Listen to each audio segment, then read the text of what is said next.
Hello, everyone. I'm Linda Nickell, and welcome to the Happiness Hour. Tonight, my guest is Simanta Mahanta.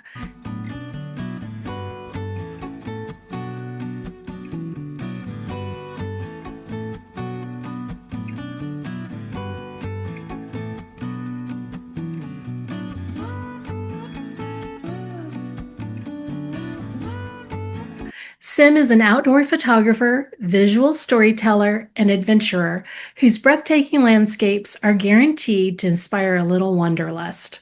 On a personal quest to visit every U.S. national park, he has a gift for finding beauty not only in iconic destinations, but also in the quiet, overlooked places that many of us would simply pass by. What I love most about Sim's work is that his photographs are about more than beautiful scenery. They invite us to slow down, be present, and connect with nature in a deeper way. With a background in engineering and an artist's appreciation for light, shadow, and subtle moments, he creates images that are thoughtful, emotional, and filled with a genuine sense of wonder. In tonight's presentation, Mood for Thought, the art of moody photography, Sim will talk about the power of contrast in photography and why mood plays such an important role in creating images that resonate emotionally. He'll share tips on what transforms a landscape from something merely seen into something deeply felt, and challenge you to look at practical approaches for finding and crafting moody photographs of your own. If you're on Instagram, you can find him at Sim Exposure, and you can connect with him through his website at simexposure.com, and I'll link those in the show notes below. This is Sim's fourth session with us, so I get to say welcome back to the Happiness Hour, Sim. Hey Linda, thanks for having me back. It's Yeah, like it's you got always a pleasure. And I this. thought this was number three, but it's a number four. It's Wow. number four because I looked it up. This is the fourth one. Yeah, like you had a choice to not come back. I was actually trying to pace myself because I thought, I got to stop bugging him, but I didn't want to, and so that's why you're back. So I have to ask you, how many national parks are you up to now? What's left?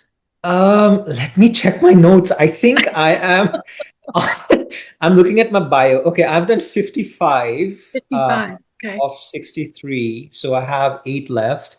But I think I've pretty much done most of the ones in continental United States. I have about, though I do have five left in Alaska.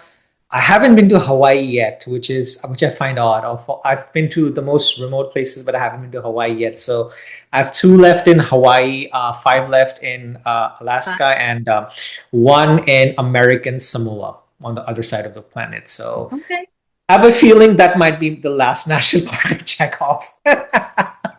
Isn't that one's kind of hard to get to? It's not an easy It's jump, not. right? Yeah. It's not. So I'm thinking like maybe I'll look into it like when I visit that Micronesia part, those islands, Fiji.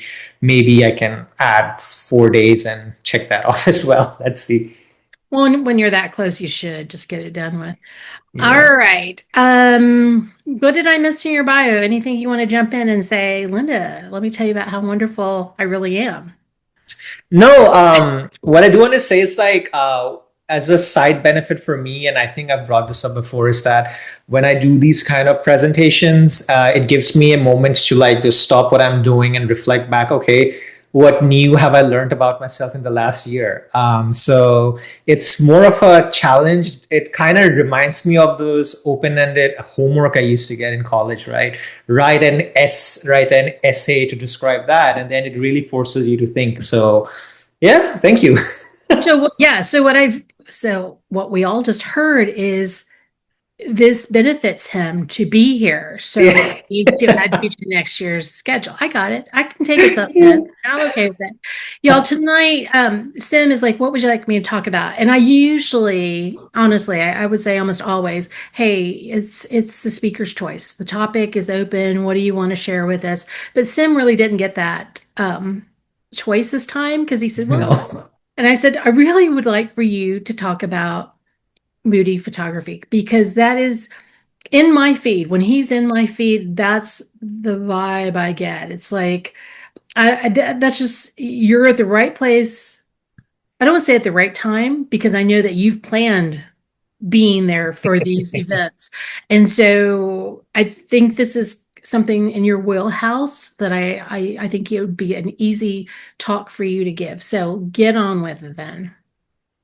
Funny you say that because this is probably the most challenging time I've had to make this presentation because yes, a lot of my photos are in that wheelhouse, but I just did not know how to break it down because I never thought about it. So I'm like, I spend a good amount of time. Okay, where do I start? I know the material is there, but how do I structure this? So I surprised myself in the kind of deck I have for this evening, and hopefully you guys will like that too. And let's see. So should I share my screen and go ahead? Yeah, Okay. let's Cool. get to getting.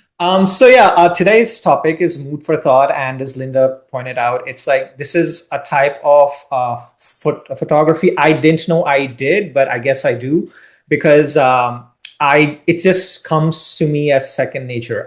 So for me to talk about this, it's fun because I really did not know how to break this topic down. So it was a journey of self discovery as well to really give it a technical aspect on what exactly is moody photography. I know it when I see it, but how do I describe it, right? And hopefully we'll unpack that as we go through these slides. So it's good to be back again. And for those of you who are hearing me for the first time, I'm mostly an outdoor photographer, and I'm shooting with mostly Nikon gear. I might be moving to the mirrorless soon against my will, but I cannot resist the wave anymore, so I have to go that route. So I've been doing mostly national parks. That's how bulk of my photography started. But now that I'm almost close to the end, I've also been going to some different places in the world. In the last year, I've been going to mostly central and South America, like Costa Rica, Peru, Salvador, Belize, and it's a really different kind of a landscape and culture. So that's where this picture is from. This is from Peru, by the way.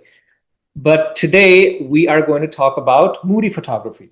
So this to me is essentially a moody photograph, right? So the question you ask is, how does that make you feel? And when you start asking yourself that question, when you're not sure, what do I get out of this photo? Like, is it am I being pensive? Is it dreamy? That's when you know you're entering into the realm of moody photography. Now, Linda, let me know. I have a little video. I was trying some new tricks for this presentation if it works. So,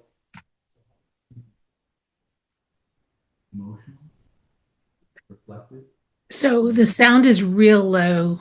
Um, okay. So, you may need to boost up the sound at your end, maybe. But it's okay. I'll summarize. So, if you're asking yourself this question, right? Like, what is this picture I'm seeing? Like, is it triggering some sort of response? Like, is it dreamy? Like, is it there's a certain amount of sadness, certain amount of joy? So when that feeling is not obvious and you're asking those introspective questions, to me that is moody photography. So moody isn't always a scene you walk into. It's sometimes it can be a state of mind. So there is this belief that it has to be cloudy, foggy, or stormy to get a moody shot, but that's not necessarily true. Here is why. So that picture on the left is the original photo, right? And what I have on the right is my expression of that picture. So this is Noyaca Falls in Costa Rica. And it was a sunny day, and it was a proper sunny day, and people were swimming, and the falls were lit up. There was direct sunlight coming in. But that's not how I wanted to shoot this waterfall. I wanted to take it up a step it up a notch, and just because it's a tiered waterfall, there's like a level one and a level two. So I have a pretty crazy thought process. I'm like thinking there might be hidden treasure behind that waterfall on the level one. There's some mystery behind that. What is there? So that is something I wanted to bring out in this photo. So it was a state of mind. And that's why I decided to shoot it as it was. But when I got back home, I gave it a Moody treatment. And we'll also learn, hopefully, how we can actually treat our photos to bring out a different side to them as well. So Moody can be of two ways, right? One is you walk into a foggy scene. It's like very a sort of surreal, dramatic. The scene is set for you, but then also it might be a very simple, happy, all colors are popping out shot, but you might want to express a different feeling. So there are two aspects to taking Moody shots.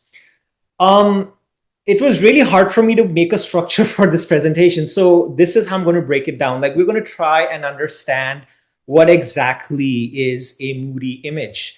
But then it might also be worth exploring that why someone like me would be drawn to that kind of photography as well. And are there like specific rules you can follow to capture them, or do you create them? And if time permits, I might share some bonus content as well. So, what exactly is it, right? So, we can define it in two ways. One is from a technical point of view, and one is from an artistic point of view. So, if you're seeing layers in a photograph, and I don't mean from a tangible physical layers, like if you're seeing that, oh, there is different things going on and it's unpacking in front of your eyes, and the things are nuanced, they're not very obvious. You have things in your pictures that are not conspicuous, yet you cannot ignore them. And then it all adds to that one of the most famous lines in photography, being felt and not just seen. So, from an artistic point of view, that is when you're getting into the drama and the atmospheric photography. So this is one example here, right? So I took this in Assam, India. That's my place where my grandparents and parents are from. This was taken right after sunset at dusk. So what works for me here is that I could study the layers of the picture without feeling overwhelmed. There's an overall sense of calm, at least when I see the photo. So when I look at this picture, I'm like, okay, there is a lone tree and it's an empty field. Why is that tree there? Is it like a sentinel of the entire area? Why is there a hole in the middle of the tree? What happened? And then, as I said, you unpack more elements in the photo. If you look in the background, you will see some more trees. Each one is unique. There is one tree there without any leaves. There's a tree on the left where it's split down the middle as if lightning hit it. So something happened in this field, but I'm not sure what. And then there is a layer of mist behind it all. It's trying to cover its history, or is it trying to show something? And then you see there are some huts on the right side of the photo, that there are people living there. Are those people part of what happened? So all of these little layers, these nuances, they really make up the personality of this photo. And then one more aspect is that there is contrast, right? Excuse me. You can see that there's like a cool white balance, bluey foreground and midground, but the sky is blushing red. It's not subtle in a way that it is like a transition. It's red and you have a blue foreground, yet it does not feel harsh at the same time. It seems that there's some sort of balance going on. So this is the kind of different layers and nuances that I talk about that I like to show in these kind of photographs. So from a technical point of view, really, it's really being able to control the light and being selective in which colors you want to pop. Here is an example of light control and being very conscientious in which colors you want to show. You may realize, I mean, this is pretty recognizable, right? This is Antelope Canyon. It's usually full of color, like red, yellow, blue, pink, purple. It's like a burst of color. And you might get a blue sky, right? So I wanted to take all of that out. So I don't do too much of black and white photography because I like color. But what I like about black and white photography is that it removes some of the distraction of color and can really focus you onto the more subtle aspects of the image. So I have found a happy ground where I will choose a color palette, but not make it black and white. So there's still color in the image, and it would be a complementary set of colors. Like for me, I've realized gold and purple work really well together. There are natural layers in the picture itself. You can see all the waves. So my job was to accentuate that more. And then I made a decision to include the sky here. I typically wouldn't, because the dynamic range is so high, you would end up like clipping the highlights, right? But the feeling I wanted to get is that you are ascending out of a deeper, darker space, and you can see the light at the end of the tunnel, kind of thing. So that's where having control on the light and then being selective about the colors you choose, those play a role in creating this kind of a moody frame. So what draws me to moody photographs? Like I'd like to think that I'm a pretty happy, joyful personality, but why do I like this darkish, stormy, tension-filled photos? The answer surprised me a bit as I did this introspection. So I realized that a lot of my pictures there is concealment happening. But is it really concealment or is it revelations? I would like to think of it as revelations, like especially if a mountain is hidden behind fog. It's not hiding. It's like it's a matter of perspective. The mountain is not trying to hide from you, but the overall landscape is trying to show you the mountain. That's how I like to look at these photos. This was taken in Iceland during a passing blizzard. There's a story behind this that I may share sometime, but this was one of the most challenging photos I took. But I was so happy with the result. And then also, one more aspect I like about what draws me to this photography is not tension, but harmony. So we have this saying, right? When an unstoppable force meets an immovable object, it's like the whole world might be moving at a very brisk pace, but if you can find your anchors to hold on to, it's fine. And you may even find a way to to have fun and enjoy your circumstances. Kind of like here in this picture, right? So there was a very strong wind blowing through. The clouds were going in and out. This is a photograph from Icefield Parkway in Canada, but the mountain was chill. I mean, the it's like, hey, clouds, come on, play if you want, but I'm all serene. I'm chill. So if you can find that perfect balance in nature where things might be happening at a brisk pace, but you can still slow down, I think there is some joy to be had from that as well. And that is what I like to see in the pictures I take. And these kind of photographs also give you a chance to be not pensive, but reflective. There is no negative thought that should come in as you're walking into this picture I took in Costa Rica last November. Is that just a chance for you to stop and reflect on what's going on and how, and it, the thoughts going in your head might not be have to do with your scene that you're in, but something that you noticed last day, but now you have the space to think about it. So one aspect I like to include in my photos is make it easier for you as a viewer to see yourself in that photo. So I will include stuff like a bench, or if you think like there are mountains and I will put, and there's a small cabin on top of a mountain. So you can think, oh, I might be in that cabin, or oh, look, I can see myself sitting on that bench. So it gives you the space to just let your thoughts run free. So all of these pull towards moody photography actually comes from a place of optimism. Like it's quite ironic, and that's something I stumbled upon. Like when I was designing this presentation, that it might seem to be a dark subject, tension filled, and like you being brooding, but no, it actually comes from a happy place, a place of optimism.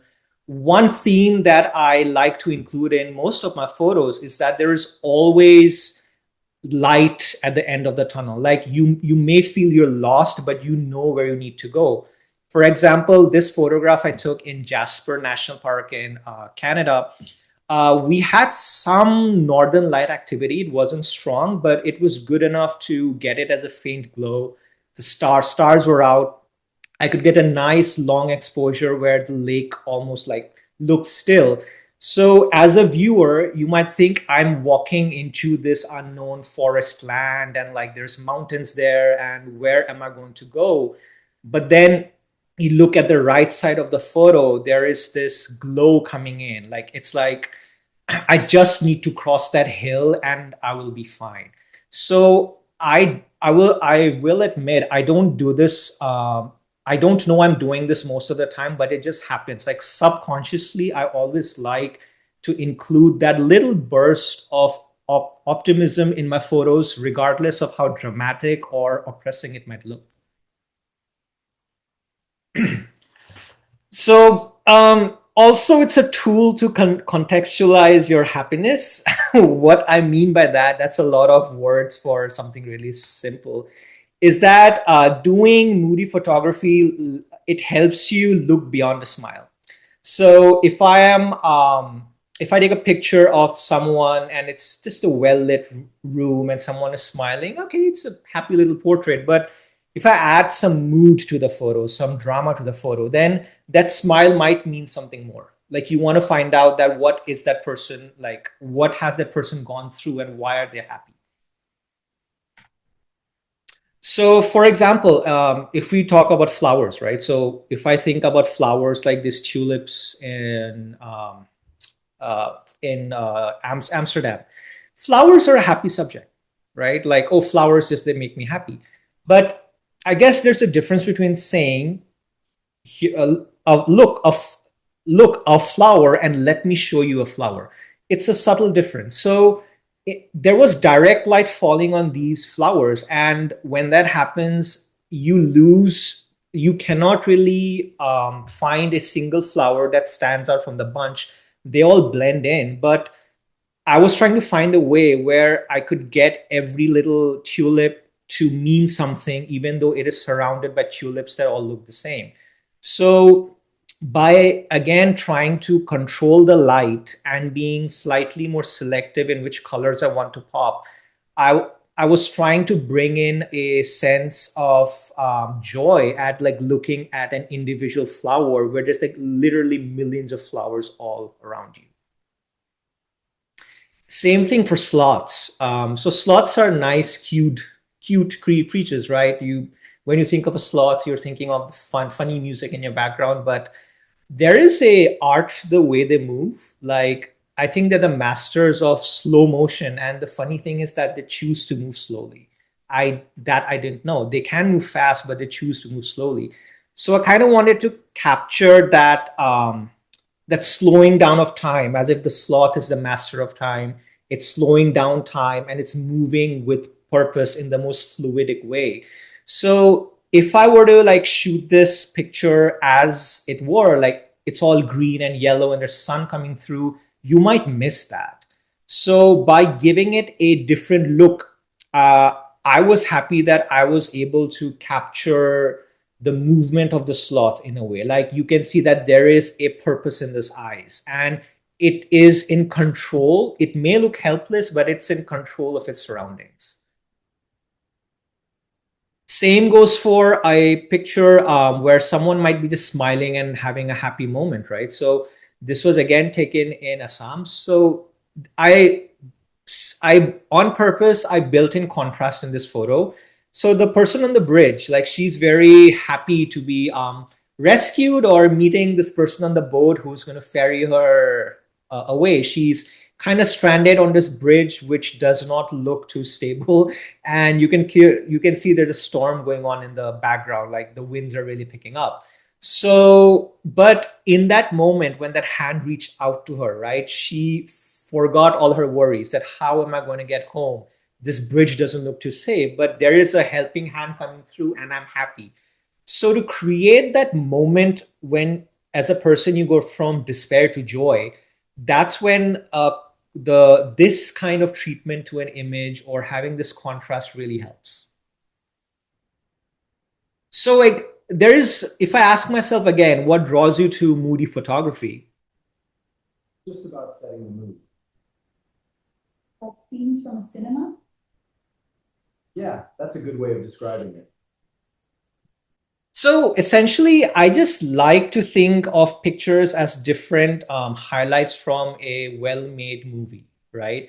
For example, this shot that I took in the Swiss Alps, when we were having the time of our lives, and then we realized, hey, we're taking a train through the Alps. The Matterhorn is there. It's amazing. It just feels like we're in a movie.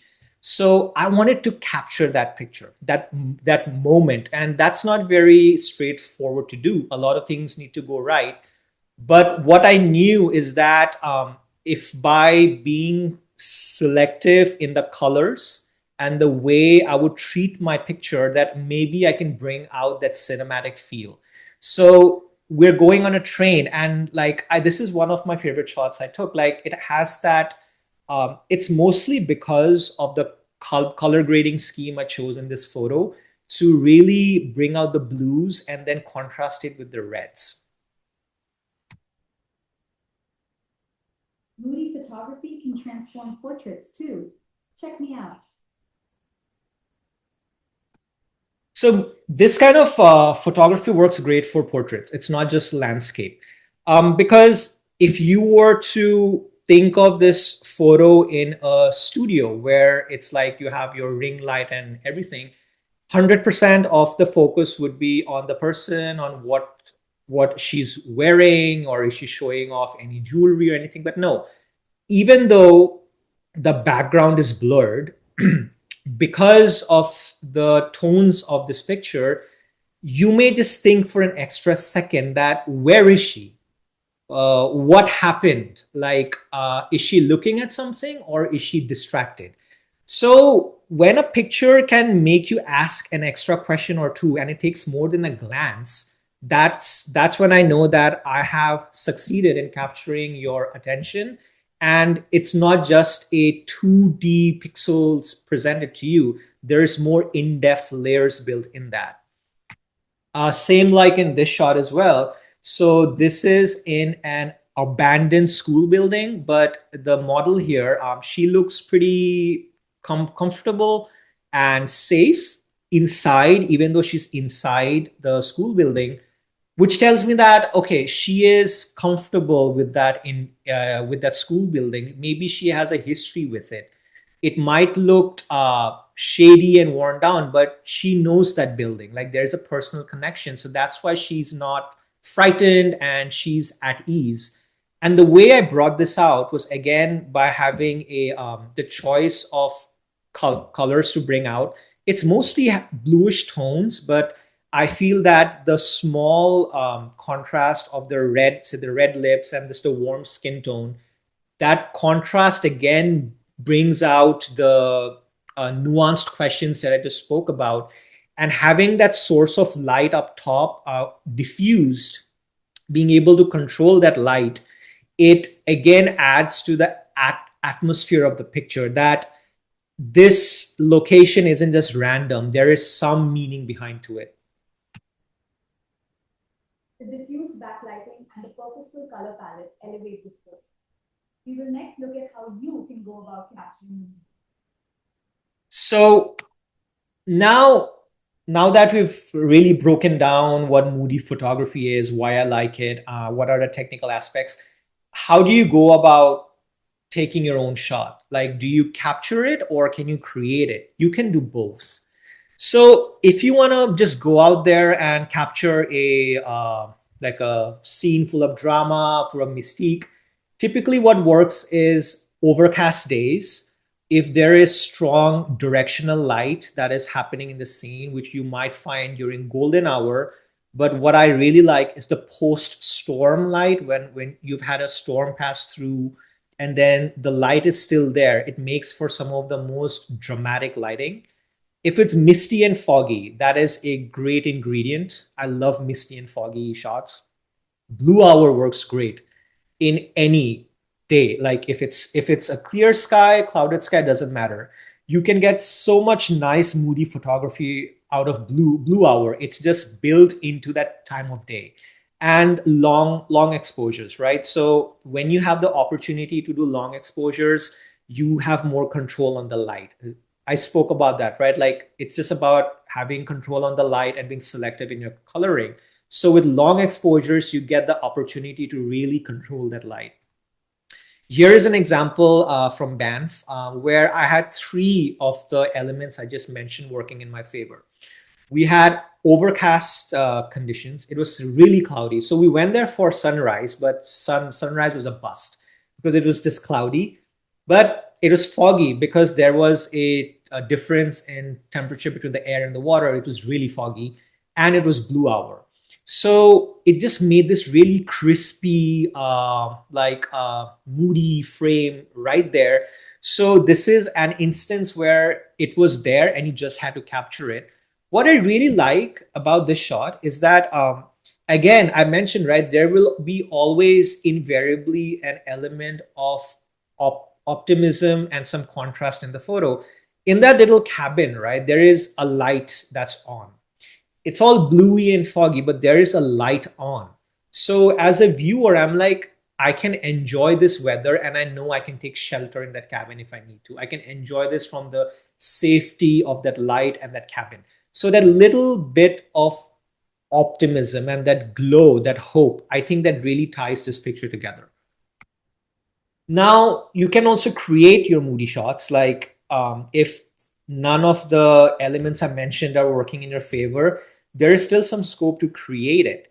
So if you can again control the light and guide the viewer, and with the help of post processing, if you're doing light masking, and I'll get into more details what that is. It's like being more selective about which areas are well lit and being more intentional about the colors you want to bring in. You can turn most shots into a moody shot. Here is an example of creating a shot. Was in Big Bend. So we all know, right? Big Bend, big skies, super awesome night sky. And I was staying at this cave hotel there. And when I stepped into the room, I knew I wanted a shot like this. I knew we were going to have a great night sky that night.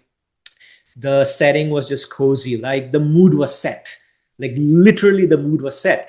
But shots like this are technically quite demanding. Like you really need to control the light because the dynamic range of this photo is quite high. Now, of course, this had to be a long exposure. Now, in a place like Big Bend, the stars are so bright, you can get a well exposed sky in 15 seconds, 20 seconds. So, but if I had a 15-second exposure, that room would have blown out. Like the lights would have just overpowered the scene. But luckily, I was staying in that room and there weren't any light sources nearby. So I used exposure stacking. First of all, I switched off all the lights and I exposed just the sky.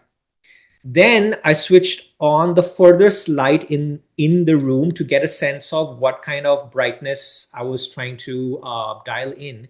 And if you would notice, there are these small lights on the floor. I think there are these disc lights, which are super bright.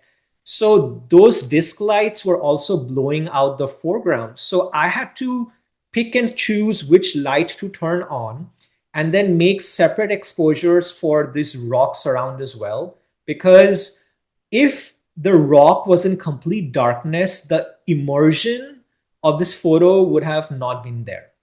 Like if you can just picture it, you have a well lit room, the sky is there, but the rocks are all like dark, like it's like black. But I wanted to make sure that you could see details in these mid-ground levels as well. So I had to make a separate exposure for that by only turning on one light and having a significantly longer exposure.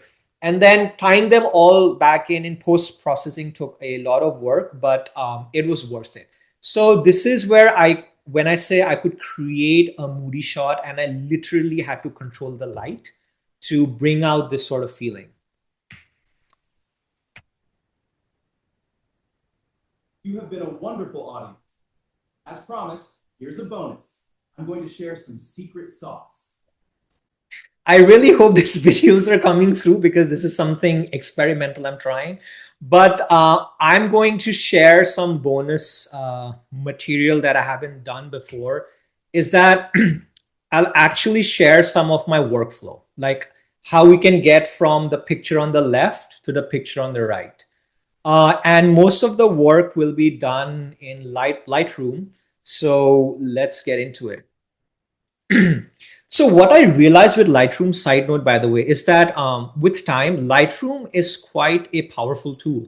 So in photos like this, right, most of the heavy lifting can be done in Lightroom, where you want to dictate the feel of a photograph, or you want to completely change like what the lighting is. You can do most of the heavy lifting in Lightroom, and it's quite good. So the very first thing I did here is what I do in most of my photos is that I reduce the exposure. So I think I took it down by about 3 stops, and I made it like quite dark. So you reduce the exposure and you build it back up, but you choose where that exposure gets built back up. So I made a circular gradient here, and I built back the exposure, and I bumped up the shadows a bit. I didn't want to bump up the whites because they were pretty well exposed here. So I just bumped up the shadows. Next, I used gradients to bring some light back into the foreground as well, because if we are going to include the foreground, we want to show some detail in it, else just crop it out, right? So my foreground became way too dark, so I built back some exposure there. And I also added some clarity to bring out the texture and the micro contrast. Now, what you have to be careful in things like this is that you don't want the photo to look underexposed, right? So when you take down the exposure, it's a very fine balance between a shot looking underexposed and just darker. So I had to take special care on these sides that were already dark when I shot with. So when I bring the exposure down, these dark areas are going to get completely clipped. So I made a gradient here, and I built up the shadows in these locations as well. So that takes care of the light aspect. So I told you, right? Remember, it's like light and color. So we started out with this, and just with those treatments, we've already changed the mood of the photo. And one thing I sometimes do is I also play with you call it a luminosity curve, I think, but uh, I give it an S curve to boost the contrast in the midtones. And one useful tip is when you're dealing with dark photos, right? You're making it dark. You wanna boost the black levels, like just pop up the black levels a bit so that you're not masking the completely dark areas, and it helps you to give it a more matte finish in the darkened areas, which works really well in pictures like this. So now that the light is done, for me, for my personal taste, this picture's too warm. Now this is completely based on taste. For some people, this color scheme might work great, so you can stop here. But I want to also adjust the color, so I'm going to reduce the white balance. So I think it was around 6400 in this photo. I reduced it by around 2000. This looks bad, obviously. Now the trick with white balance is like if you're cooling down a picture, right? If there are things in your photos that are naturally blue, like washed out sky or water or any like neutral element, that is going to look much bluer than you want it to. So it's a pretty easy fix here, right? You just reduce the blue saturation in the hue saturation layer panel, which is here, right? So if I go back up, when I reduce the white balance, it looks where I want it to overall, but this blueness in the water is just jarring. So I just slid the blue slider saturation by 50, and now it's looking much better. It still looks crisp. It has that cool tone that I was shooting for, but the water is not overwhelmed by that blue color. And you can add some colors or take away colors from the luminosity curve as well. Like these are pretty subtle but powerful tools. And again, like I added a gradient on the foreground where I made some adjustments to the white balance and the brightness to just help tie in the photos a bit better. So the color part is done now. So at the end, you're only doing some fine tuning. Radial gradients are my best friend when it comes to these. Like you can really target in areas and like, for example, these highlights here at the top of the falls, they were getting blown out. So I just added a radial gradient and brought down the highlights. So I did not lose any details there. On here, I wanted some more punch in the water. So I just brought up the shadows and just kicked up the whites a bit to bring out the ripples that's going in the water to give it more movement. And then the final element I did here, right, is something I spoke at the in the beginning. The main reason I decided to give it a moody treatment with this photo is that I was really fascinated by the layers you're seeing here. That there's a top falls and a bottom falls. So even though this is a waterfall coming up to down, the way I viewed it is I want to go from down to up. Like I pictured myself standing on these rocks, swimming here, climbing this waterfall, and then finding out what's behind these falls here. Like, does it lead to a different world? Is there some hidden treasure? So, to give that kind of feeling, I just increase some of the brightness and I reduce the contrast to create more diffusion in the photo. That's how I'm guiding the viewer's gaze in the photograph. So one thing that works for almost all pictures is that how you can create that transition in a photo is through contrast, brightness, and color. So the eye tends to follow from areas of high contrast to low contrast, from low brightness to high brightness, and from cooler tones to warmer tones. That's how just our vision works. So by creating a low contrast, brighter, diffused upper section here, I'm naturally leading the viewer to start from the bottom and work yourself up and just stay there. Like, what's going on there? I want to know. So here is a summary of how typically my workflow goes, right? So you start with raw, you do most of the heavy lifting in Lightroom. There is some more secret sauce I have for Photoshop, but that is beyond the scope of tonight's session. But it's no big deal, really. I'm just giving some very whimsical, artist-specific touches, like I want to increase the saturation of the water here, or I really want to boost the sharpness of these cascades going in. So that's completely up to personal preference. But Lightroom is where we really transformed it from a sunny, fully exposed shot to a moody waterfall that makes you ask all those questions and it makes you wonder. And just the finishing final touches that I do in Photoshop.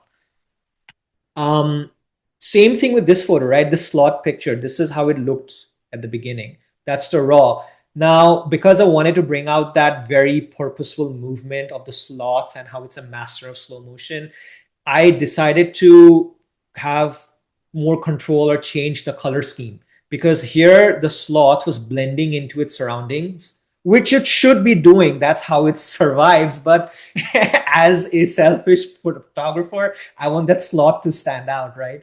So I moved the color scheme here, and I think most of it was done through the hue and saturation and luminance panels and just doing a lot of selective masking through gradients. So I was able to really change the mood of this picture. Thank you. We'll be happy to answer any questions. Happy shooting. So yeah, thank you so much for tuning in. That's all I had for today. And I do wish the screen resolution was better, but hopefully you guys got something out of the session. And back to you, Linda. I didn't really have a problem with resolution. I think it was just because it was more centered in my screen, and that may have been based on you using a wider screen. But no, it was fine. Let me ask you to take your screen down, and I'm Mhm. just going to be silly and go, "What's with all the AI stuff here with the videos? What are you doing? What are you stepping into, Sim?" So I'm actually I'm in the software field, right? So I've been building up my skills in AI, and I really want to not be someone who's standing out looking in what's going on in AI, wants to be involved in AI. So I have a natural interest in learning about AI. So, but keeping that aside, I really think it's amazing that we're already at a point where we can make production level videos and pictures. And this was the first time I tried something like this. So that's why I was like, I hopefully it works because this can really enrich future presentations and work so much in the future. Okay. So I just had a lot of fun doing these silly things. Well, honestly, y'all, I think, well, I'll just say this, and I got to meet. When did I meet you? Last year? Yeah, yeah, Was it yeah, last fall? I yeah. went up to Dallas and extended a bunch of invitations to some of the speakers. Like I only know Sim through Instagram. He's somebody that I've been following for years. And I just extended invitations. I thought, well, whoever comes, comes. And everybody came. So it was kind of fun to just be seated at the table with all of these creative people that are doing different types of photography, and I wanted all of you guys to just meet and be at the same table, and that for me that was a lot of fun. That is fun. um, Yeah. yeah, so just to see you doing, I think where I was going with this was, I think your mind needs to be able to play, right? And I think that you get that creativity into your photography, and now playing with these AI videos. I think that just keeps you learning and your curiosities, and it's fueling you to do fun stuff and stuff that a lot of people aren't doing yet. So Yeah, good for and you. that's a very good point to bring out because I like to think my core personality trait is I have a lot of creative expression. So when I'm just like goofing around a bit, I'll write songs and I'll try to make some stuff and just have fun. And I have these short stories that I've written that hopefully one day I can make a film out of them, right? Oh wow. So I like these creative outputs. So what excited me about AI is that all these stories I have written like for years now, maybe I can finally bring them to life. To not like, oh, I want to make $1 million movie. No, it's like I just want to see it bring to life. So without having to look for like actors and paying someone, I can actually make a concept and see where it goes from there. So this was my first trying these like AI tools to generate videos from a prompt. So yeah, just finding different ways to have fun, as you said. Okay. Well, good for you. So, as promised, you delivered some beautiful photos. But I cheat, y'all. I follow him, and so I get to see some of his work. And I don't know how often you update your website. It seemed like um, I saw a couple of new ones this time when I was browsing through your pages, and then I thought, well, maybe he needs to update a few more because yeah, I I yeah, haven't updated it this I know, year. I know. There were a couple I thought, well, these could be new, or I just didn't pay as close attention to them the first time around. So, but it's fun. All right, I didn't see any questions for you, which I am not concerned about at all. But there are some nice comments in the chat for you.